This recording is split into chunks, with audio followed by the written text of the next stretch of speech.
আসসালামু আলাইকুম, আশা করি ভালো আছেন সবাই। চা খাচ্ছি, খাবেন? ঢেলে দিতে পারবো না, খেলে বানিয়ে খেতে হবে।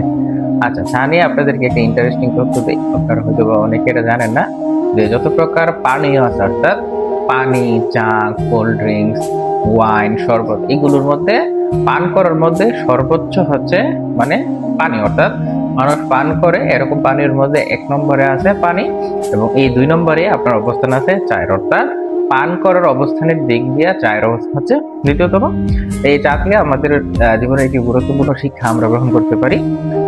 যখন আমরা চা খাই, এই চা যখন আমরা খাই, আমরা কিন্তু চাইলেই পুরোটা চা একসাথে খেতে পারবো না। অর্থাৎ আমি চাইলেই পুরোটা চাকে একসাথে খাইতে পারবো না। আমার কি করতে হবে, একটু একটু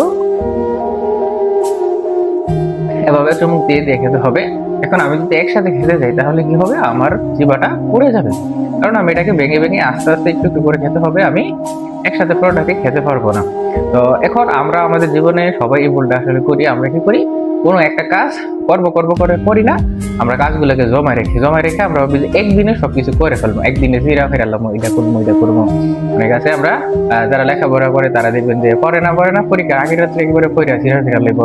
অনেকে আছে দেখবে 1 মাসে কাপড় জমায় রেখা এরপরে একদিনে দেবো দুই, তো সব কাপড় একবারে ধুয়ে ফেলবো। এরকম অনেকেই আছে। আমরা আমাদের জীবনে এই ভুলটা করি। অর্থাৎ কোন একটা কাজকে আমরা ভাবি একদিনে করে আমরা দেশ পৃথিবী উল্টে ফেলবো। আসলে এটা প্রকৃতিগতভাবে সম্ভব না। আপনি যে কোনো কাজই করবেন, এটা ধীরে সুস্থে আস্তে আস্তে স্লোলি করতে হবে, ধাপে ধাপে করতে হবে। কোনো একটা কাজ আপনি একটু সময় নিয়ে করতে হবে। আপনি যদি সময় না নিয়ে তাড়াহুড়া করে একদিনই করে ফেলতে চান, তাহলে এই কাজটাতে আপনার ভালোর থেকে বড় ক্ষতিটা আরো বেশি হবে। আশা করি আপনারা এই চা থেকে এই জিনিসটা বুঝতে পারছেন। ভালো থাকবেন। আসসালামু আলাইকুম।